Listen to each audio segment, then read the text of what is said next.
Assalamualaikum warahmatullahi wabarakatuh. Saya Yunda Septiaulandari, NIM 19 10421074 dari kelas akuntansi C. Di sini saya akan mempresentasikan materi pengambilan keputusan taktis, yaitu yang pertama, model pengambilan keputusan taktis. Dari beberapa keputusan taktis cenderung bersifat jangka pendek, namun harus diperhatikan bahwa keputusan jangka pendek seringkali mengandung konsekuensi jangka panjang. Tujuannya adalah untuk menekan biaya pembuatan produk utama dengan segera, namun keputusan taktis ini mungkin merupakan sebagian kecil dan keseluruhan strategi perusahaan dalam meraih keunggulan biaya. Tujuan keseluruhan dari pengambilan keputusan strategis adalah untuk memilih strategi alternatif sehingga keunggulan bersaing jangka panjang dapat tercapai. Pengambilan keputusan taktis harus mendukung tujuan keseluruhan ini. Meskipun tujuan langsungnya berjangka pendek atau berskala kecil. Jadi, pengambilan keputusan taktis yang tepat berarti keputusan yang dibuat tidak hanya mencapai tujuan terbatas, tetapi juga berguna untuk jangka panjang. Model pengambilan keputusan yang dijelaskan pada bab ini terdiri atas 6 langkah, yaitu yang pertama, pengenalan dan pendefinisian masalah. Yang kedua, pengidentifikasian alternatif. Yang ketiga, penetapan biaya dan manfaat setiap alternatif. Yang keempat, perbandingan biaya dan manfaat yang relevan atas setiap alternatif. Yang kelima, penilaian faktor-faktor kualitatif serta pengambilan keputusan.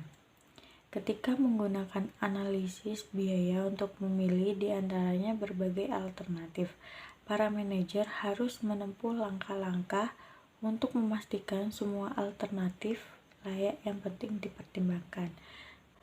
Materi selanjutnya akan dipresentasikan oleh teman-teman saya. Kurang lebihnya mohon maaf. Assalamualaikum warahmatullahi wabarakatuh.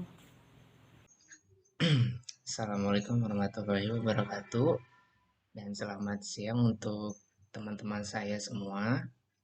Pada kali ini saya Muhammad Naufal Musatrio dengan NIM 19 10 42 10 75 dari kelas akuntansi C ingin menjelaskan subbab dari materi pengambilan keputusan taktis. Jadi saya itu kebagian materi yang kedua.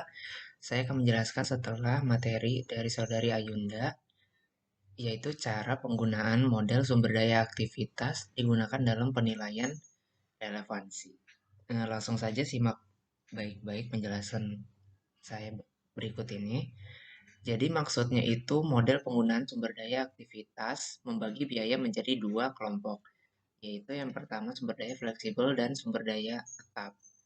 Sumber daya yang fleksibel diperoleh sesuai dengan yang akan digunakan dan dibutuhkan persediaan setara dengan permintaan.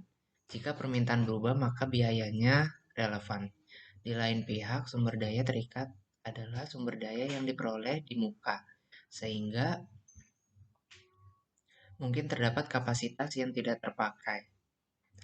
Biayanya mungkin relevan dan tidak relevan. Jika tidak ada kelebihan kapasitas yang memadai, maka biaya tambahannya relevan. Oke, itu saja penjelasan dari saya. Selanjutnya akan dijelaskan oleh Saudari Mayang. Kepada Saudari Mayang, saya persilakan. Terima kasih. Assalamualaikum warahmatullahi wabarakatuh. Saya Mayang Dwi Arsa Sipahutar. Di sini saya akan melanjutkan pembahasan tentang pengambilan keputusan taktis. Yang pertama, menerapkan konsep pengambilan keputusan taktis dalam berbagai situasi bisnis. Yang pertama ada keputusan membuat atau membeli. Sesungguhnya, manajemen secara berkala harus mengevaluasi keputusan masa lalu yang berkaitan dengan produksi. Kondisi-kondisi yang menjadi dasar pembuatan keputusan sebelumnya mungkin tidak berubah, dan akibatnya pendekatan yang berbeda mungkin diperlukan. Tentu saja, evaluasi periodik bukanlah satu-satunya sumber dari keputusan membuat atau membeli ini. Yang kedua, keputusan meneruskan atau menghentikan.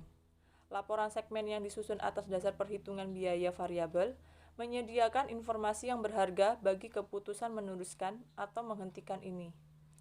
Margin kontribusi segmen dan margin segmennya sendiri bermanfaat dalam mengevaluasi kinerja segmen.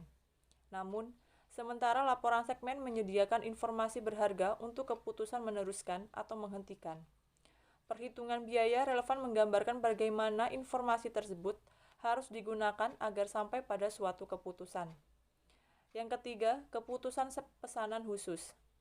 Harga penawaran dapat berbeda untuk pelanggan dari pasar yang sama, dan perusahaan seringkali mendapat keputusan untuk mempertimbangkan pesanan khusus dari calon pelanggan dalam pasar yang dilayani dengan cara yang tidak seperti biasanya. Keputusan pesanan khusus berfokus pada pertanyaan apakah pesanan harga khusus harus diterima atau ditolak.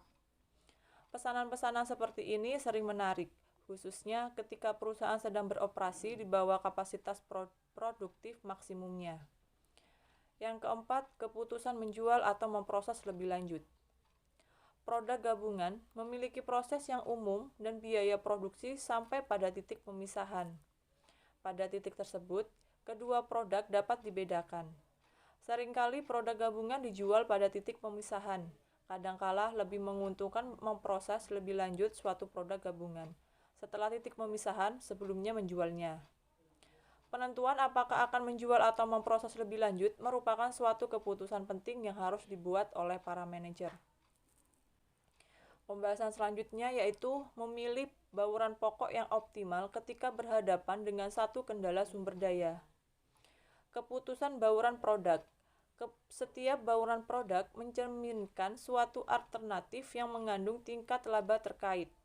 Seorang manajer harus memilih alternatif yang akan memaksimalkan total laba, karena biaya tetap akan sama pada semua bauran yang mungkin, dan arena itu tidak relevan bagi keputusan. Jadi, seorang manajer perlu memilih alternatif yang memaksimalkan total margin kontribusi. Sayangnya, setiap perusahaan selalu menghadapi sumber daya dan permintaan yang terbatas. Keterbatasan ini disebut kendala. Seorang manajer harus memilih bauran optimal dengan berbagai kendala yang terdapat pada perusahaan. Yang pertama, sumber daya dengan satu kendala. Margin kontribusi per unit dari setiap produk bukan merupakan masalah penting. Margin kontribusi per unit dari sumber daya yang langka adalah faktor yang menentukan. Produk yang menghasilkan margin kontribusi tertinggi per jam mesin harus dipilih. Yang kedua, sumber daya dengan banyak kendala. Semua organisasi akan menghadapi banyak kendala, seperti keterbatasan bahan baku, keterbatasan input tenaga kerja, keterbatasan permintaan akan setiap produk, dan seterusnya. Solusi dari masalah bauran produk dengan banyak kendala jauh lebih rumit dan mensyaratkan penggunaan teknik matematika khusus yang dikenal sebagai pemrograman linear. Sekian, terima kasih. Assalamualaikum warahmatullahi wabarakatuh. Saya Ahmad Basansori, NIM 1910 42 10 80, ingin melanjutkan presentasi dari pengambilan keputusan taktis, yaitu menjelaskan dampak biaya terhadap keputusan penetapan harga. Biaya merupakan input yang penting bagi keputusan penetapan harga. Penetapan harga keputusan berdasarkan biaya menggunakan markup yang didasarkan pada seperangkat unsur biaya. Penetapan harga target dilakukan secara terbalik dan harga yang dapat diterima pelanggan untuk mengetahui keseluruhan biaya dalam memproduksi suatu produk. Robinson-Beckman mengizinkan data biaya yang digunakan sebagai pembelian mutlak pada kasus diskriminasi harga. Lampiran menggunakan pemrograman linear untuk mencari solusi yang optimal atas masalah sumber daya dengan banyak kendala. Pemrograman linear adalah metode yang menunjukkan solusi optimal dalam seperangkat solusi yang layak. Metode grafis ini dapat digunakan dalam kasus dua produk. Sementara itu, metode simplek digunakan untuk kasus yang melihatkan lebih dari dua produk. Sekian dari presentasi kelompok kami. Apabila ada kesalahan, mohon maaf yang sebesar-besarnya. Wassalamualaikum warahmatullahi wabarakatuh.